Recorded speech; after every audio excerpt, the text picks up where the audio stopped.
말씀 보겠습니다. 아가서 1장 12절에서 17절까지의 말씀입니다. 천천히 주의 말씀을 봉독합니다.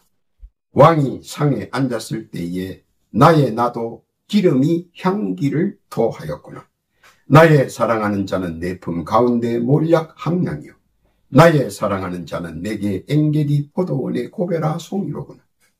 내 사랑아, 너는 어여쁘고 어여쁘다. 내 눈이 비둘기 같구나. 나의 사랑하는 자야, 너는 어여쁘고 화창하다. 우리의 침상은 푸르고 우리 집은 백향목 들보 잣나무 석가래로구나. 아멘. 이 말씀은 우리를 향하신 만군의 하나님 여호와의 말씀입니다. 기도합니다. 하나님 아버지, 감사합니다. 복되고 귀한 날 허락하시고 이 시각 주의 말씀을 경청케 하시니 만만 감사를 올립니다. 암울하고 허전한 심령 말씀으로 채워주시고 성령이 함께하는 복된 장중 되게 하시고 성령의 역사가 진동하는 능력의 재충전의 시간 되게 하옵소서. 온전한 주의 뜻과 섭리와 영광만이 풍성한 은혜와 은총의 장 되게 하시고 특히 어두움의 요사한 영들은 일체 틈타지 않게 하옵소서. 시종을 주께 의탁하오며 우리 구주 예수님의 이름으로 기도하옵나이다. 할렐루야. 지난 한 주간 주 안에서 평안하셨습니까? 오늘 한 주간도 주 안에서 강건하시고 범사와 만사가 형통하시고 하시는 모든 일들이 일치월장 성성장구하시기를 예수님으로 축복합니다. 세상의 시선은 두 가지로 요약합니다. 평가받는 시선과 평가하는 시선입니다. 형편에 따라 참으로 곤욕스러운 시선이기도 합니다. 그러나 세상은 언제나 이러한 시선의 엄격한 잣대로 이를 반영합니다. 그래서 우리는 이 두 시선에서 어쩔 수 없이 판단을 받고 결정을 받으며 살아갑니다. 간혹 편파적이기도 하다는 벌벤 소리도 나오지만 이 때문에 자신의 가치와 존재가 더욱더 암울해진다고 항의하기도 합니다. 그러나 세상은 이 두 가지 시선에서 시작하며 이 두 가지 시선을 벗어날 수는 없습니다. 그러다 보니 많은 낭설과 요설들이 나오기 시작합니다. 진실과 거짓이 결여된 자기들만의 시선으로 예기치 않은 결론이 나오기까지 합니다. 그러나 시선은 언제나 공정한 정의의 편이 될 수 없다는 것을 압니다. 왜냐하면 시선의 투시에서 혹은 투영의 색깔에서 분명한 색깔이 이미 정해지기 때문입니다. 이는 선입견과 사욕에 의해 시선의 정도가 많이 흐려지기 때문입니다. 그래서 항상 이를 견제하고 좌충우돌하면서 자기들만의 시선의 규칙을 만들고 이를 적용하며 그 시선의 규칙에 따라오기를 종용합니다. 그러면 자연히 편파적인 시선의 굴레 아래서 많은 부작용이 속출하지만 그 누구도 이에 대해 말하지는 않습니다. 왜냐하면 그것은 그것대로 누리려는 사람들이 많이들 있기 때문입니다. 그래서 서로의 시선을 의식하고 서로의 시선을 외면하기도 합니다. 그러나 오고 가는 시선 속에서 자기의 존재와 가치를 부각시키려고 노력합니다. 그러다 보니 자연스레 내 존재 여부와 내 가치 여부가 중요해집니다. 나는 어떤 존재이며 어떤 가치를 가지고 있는 것일까 하고 말입니다.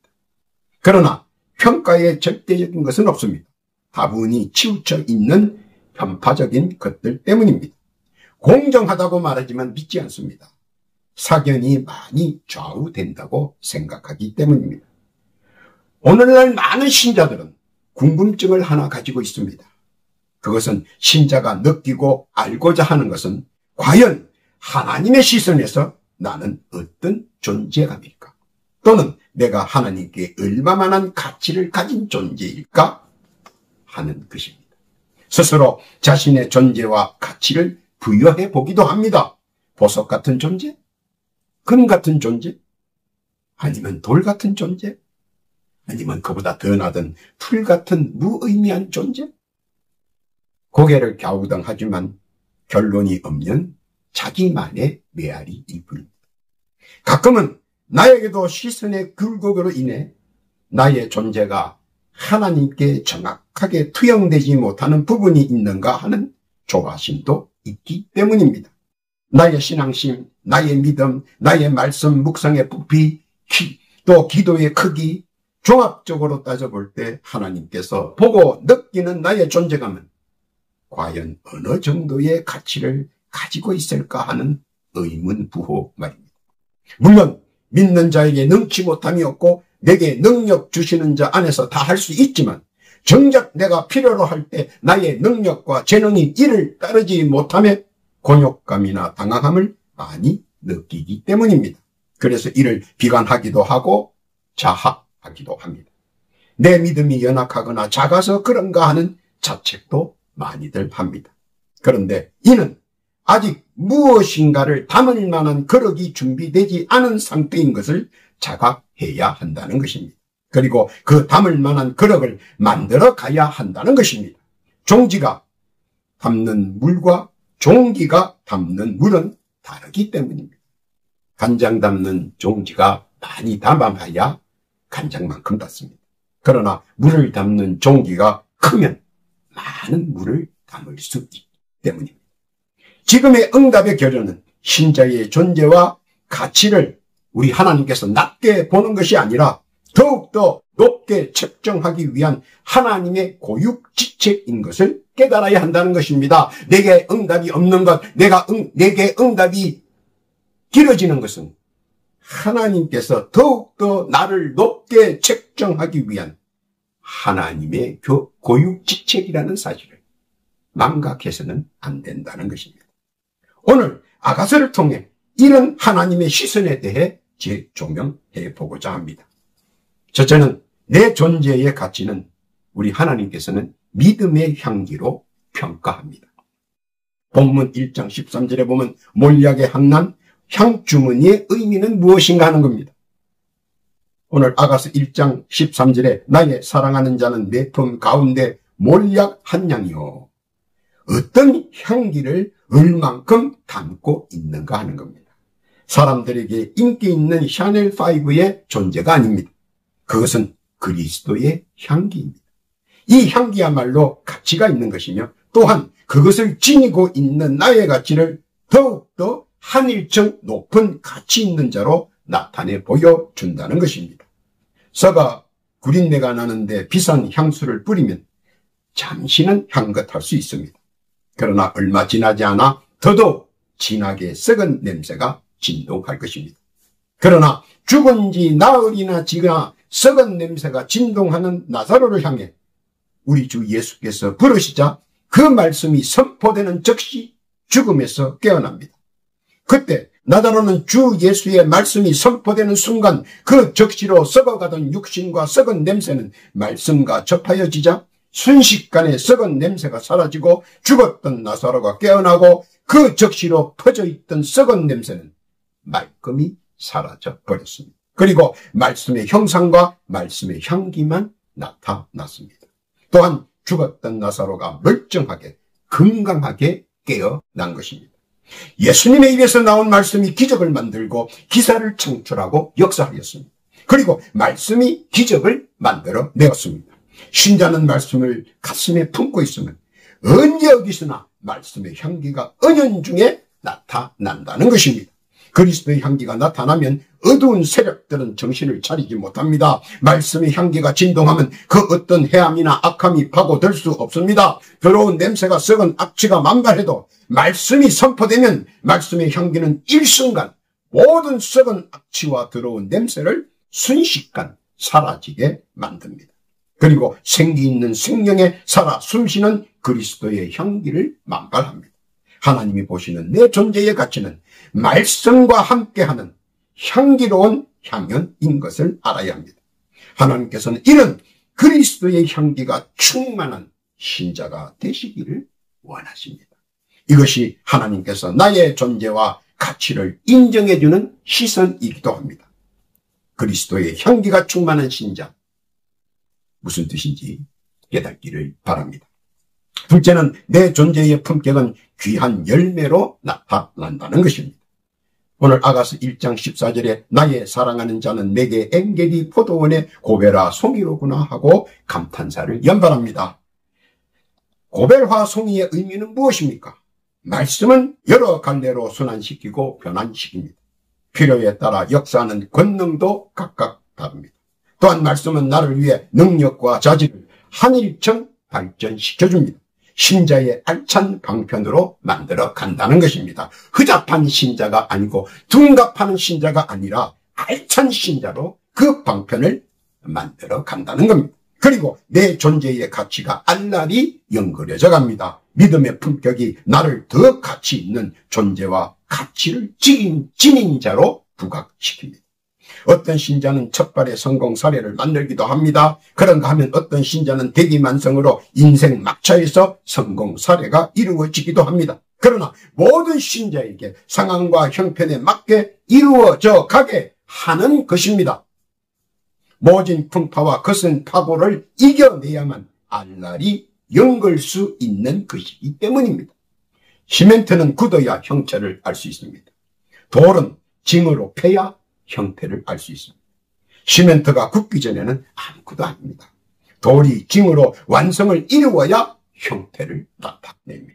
물론 큰 그림은 시간이 오래 걸리고 작은 그림은 단시간에 완성할 수 있습니다. 그러므로 자신이 믿음 안에서 그리는 그림이 큰 그림이냐 작은 그림이냐에 따라 형상과 형태를 이루는데 시간이 결정되는 것입니다. 저 성도는 무언가 하면 빨리 되는데 나는 왜 이리 지질이 궁상인가 하는 것은 맞지 않습니다. 왜냐하면 각자의 실현 가능성의 최우선은 신앙이 기반이며 믿음이기 때문입니다. 신앙 속에서 믿음이 피어나고 믿음 안에서 열매가 형성되고 피어나며 만발합니다. 모든 일들이 하루아침에 이루어질 수는 없습니다. 하루하루의 연단과 단련 속에 성장해 나가는 것이며 완성도를 높이는 것이기 때문입니다. 왜냐하면 나의 신앙과 믿음이 하나님 보시기에 합당해야만 하기 때문입니다. 그 보상과 응분의 대가는 언제나 성공 사례인 것으로 열매 맺게 하시기 때문입니다. 그리고 신앙과 믿음 안에 생성된 생명의 지혜로 더 큰 그림을 그리고 이룰 수 있고 많은 일들을 할 수 있는 식견도 허락하시기 때문입니다. 경험 없는 성공은 허상 누각이기 때문입니다. 밀려오는 파도에 금방 식혀내려 평토창이 되기 때문입니다. 그렇기 때문에 연단과 훈련은 최고의 내 존재의 가치를 나타내는 것입니다. 마치 알맹이가 무성한 고멜화 포도송이처럼 말입니다. 엄청난 수확량을 가져다 주기 때문입니다. 최고의 수확은 믿음의 크기와 부피를 무한정 일깨워주는 것이기 때문입니다. 그리고 믿음의 동역자들이 되어 단결된 믿음의 결정체를 거시적으로 보여주는 것입니다.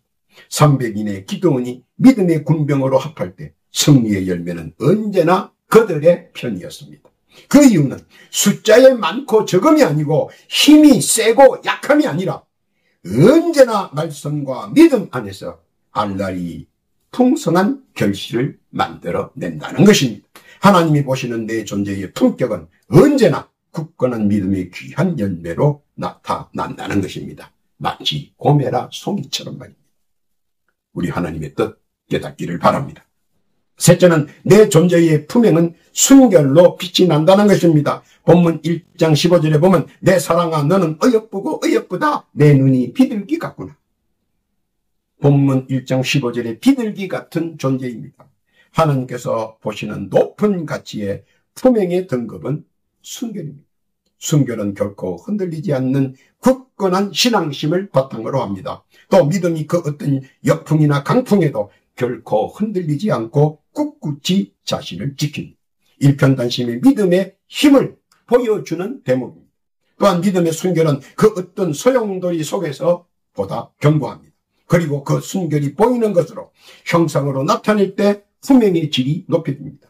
품행은 보석처럼 빛으로 나타납니다.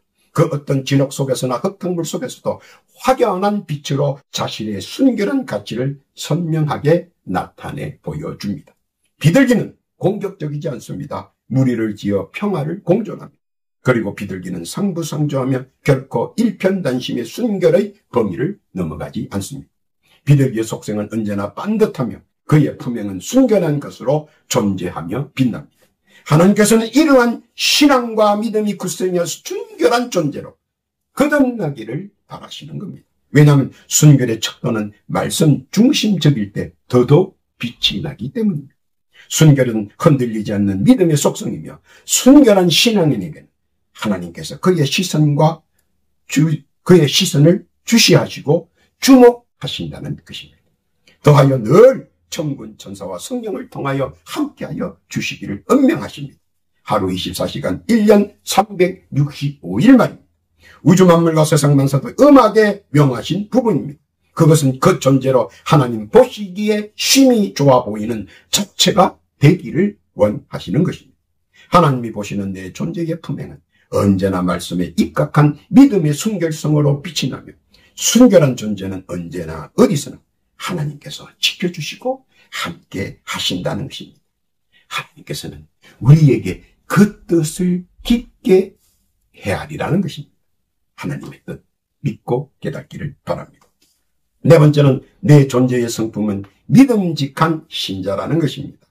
오늘 본문 1장 17절에 보면 우리 집은 백향목 들고 잣나무 석가래로 불러. 석가래의 상징성은 무엇입니까? 백향목의 상징성은 무엇입니까? 백향목은 굵거나 흔들리거나 휘어지지 않습니다. 잣나무는 가느나 꺾어지지 않습니다. 모두 성격의 강직성을, 기질의 경직성을 나타냅니다. 부러지을전정 휘지 않겠다는 특성을 살려 예를 드는 나무입니다. 우리 하나님께서 원하시는 신자의 타입입니다. 또한 심정에 숨어있는 성품을 나타내 보여주는 것입니다. 또한 은근히 배어있는 황치는 사람의 마음을 편안하게 합니다.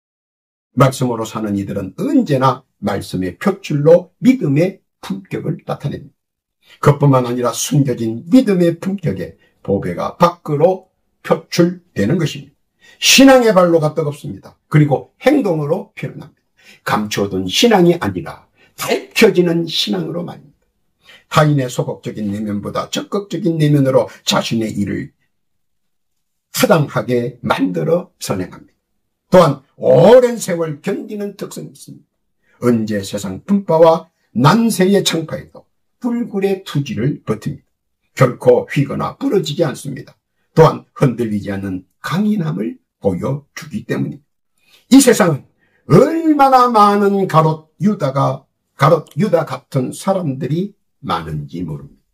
얼굴만 돌리면 한눈만 팔면 가롯 유다 같은 사람들이 몰려오고 또 몰려옵니다. 그들은 언제 어디서나 하나님을 떠나게 유도합니다. 그러나 끝까지 말씀의 선을 넘지 않고 믿음의 행실을 지키는 신자에게는 말씀의 능력과 재능과 기질이 함께하여 줍니다. 그리고 믿음 안에서 말씀의 능력을 발휘하고 믿음 속에 내재되어 있는 재능을 선행으로 일상화하고 기도 속에서 나타나는 기질 속에서 능치 못함이 없는 신자로 우리 하나님께서는 세워간다는 것입니다. 그런 특성의 믿음의 존재를 우리 하나님께서는 원하십니다. 그것은 말씀이 정하는 것을 선행으로 옮길 때 능치 못함이 없고 다 할 수 있다는 것입니다. 주의 말씀을 듣고 보고 믿고 지키기 때문입니다. 복음의 뜻과 일맥상통하기 때문입니다. 신자는 언제나 어디서나 하나님 보시기에 믿음으로 거듭난 모습, 말씀으로 초연한 모습의 신자가 되기를 원하십니다. 하나님께서 보시는 내 존재의 성품은 거듭남으로 든든하고 믿음직한 것으로 보여져야 한다는 것입니다. 그리고 문제가 나타나고 난제가 휘몰아쳐도 언제나 일갈성 있게 침착하며 기도하며 하나님의 긍휼하심을 기다리는 것입니다. 기도는 모든 것을 가능케 하고 잠재워. 이를 하나님께서 바라보는 나의 존재의 가치는 믿음직한 성품의 신자로, 품격 있는 신자로 각인되어야 한다는 것입니다. 하나님께서 바라보는 나의 존재는 믿음직한 성품의 신자, 각인되어야 한다는 것입니다. 무슨 뜻인지 깨닫기를 바랍니다. 결론입니다. 하나님께서 보시는 나의 존재는 어느 정도일까? 먼저 하나님께서 원하시는 존재가 되어야 한다는 것입니다. 그것은 진실의 모습과 변치 않는 하나님을 향한 신앙심입니다. 세상사에서 변하지 않는 신자입니다. 요랬다 저랬다 둔갑하지 않는 신자입니다. 위선이 없는 신자입니다. 위장이자 변장하지 않는 있는 그대로의 모습을 나타내는 신자입니다. 하나님께서는 청재전에 예비하시고 준비하신 인권의 축복, 물권의 축복, 영권의 축복을 허락하십니다. 더하여 지혜와 총명과 명철, 주야로 허락하사 세상의 파고와 파도에 휩싸이지 않고 헤쳐나갈 수 있는 굳센 자로 만들어 주십니다. 명심보감해야 하는 것은 하나님이 보시는 나의 존재적 가치는 부각이냐 소멸이냐 하는 것입니다. 부각이면 어린 나이에도 골리앗을 무너뜨리는 이변을 속출케 하십니다. 더하여 거시적 안목을 주셔서 7년 대 가뭄에서도 능히 대처할 수 있도록 지혜를 허락하십니다. 그뿐만 아니라 대민 정의를 세우기 위하여 노력했던 최고의 재산으로 총명을 허락하셨습니다. 도련한 부각은 자신을 해하려 한 하만을 단숨에 제압할 수 있도록 명철을 허락하셨습니다. 하나님의 시선을 받으면 자신의 존재의 가치가 한일층 상승합니다. 그리고 우리 하나님께서는 뚜렷하게 부각시켜 주십니다. 그러나 외면된 시선이라면 고난과 고통 속에서 기회가 전혀 주어지지 않고 소멸로서 단숨에 끝장나 버리기 때문에 시선을 받을 것이냐 외면된 시선으로 소멸될 것이냐 판단은 여러분들이 결정해야 할 것입니다. 그러므로 하나님이 보시는 나의 존재는 언제나 가치를 가진 신자가 되어야 한다는 것입니다. 내 존재의 가치를 아시는 주께서 늘상 주의 시선과 안목이 주의 깊게 응시하고 있다는 것 말입니다. 그래서 하나님께서는 늘 부각된 시선으로 함께 하시기를 원합니다. 무슨 뜻인지 깨닫기를 바랍니다. 오늘도 주의 말씀을 믿고 의지하며 살아가는 귀한 주의 백성들, 다사다난한 세상에서 하나님의 시선이 늘상 함께하는 존귀한 존재의 가치를 가진 신자 다 되셨습니다. 세상에 예비되어진 은혜와 은총 마음껏 누리고 사는 복의 근원 다 되시기를 우리 구주 예수님의 이름으로 축원합니다. 아멘. 기도합니다. 하나님 아버지 감사합니다. 주의 귀한 존재 되기를 원합니다. 가치와 능력을 인정받는 신자 되기를 원합니다. 주여 늘 함께 하시고 지켜 보호하여 주옵시며 인도하여 주옵소서. 더하여 기도드립니다. 각자 주께 올리는 소망과 간구의 사연들이 있습니다. 주여 귀 기울여 들어주옵시고 올리는 기도의 제목 가하여 주셔서 비록 작은 것 하나까지라도 헛되이 땅에 떨어지지 않게 하시고 다 응답받는 은혜와 은총 자비와 사랑 허락하여 주옵소서. 또한 이 시간 간곡히 기도하옵니는 영의 공고함과 육신의 질고로 인해 많은 고통과 아픔을 당하는 성도들이 있습니다. 이 시간 각자 자기의 자리에서 부복하며 겸손하게 자기의 상처에 손을 얹고 간곡히 병나음의 간구를 신앙합니다. 주여, 지금 그들의 영과 육에 붙어있는 사악한 영과 어둠의 세력들은 지금 예수 그리스도의 이름으로 명하노니 지금 즉시 그 영과 육신에서 물러갈지어다. 속히 그 영과 육신에서 떠나갈지어다. 즉시 완쾌될지어다. 감사와 찬송과 영광을 주께 드립니다. 예수님의 이름으로 기도하옵나이다.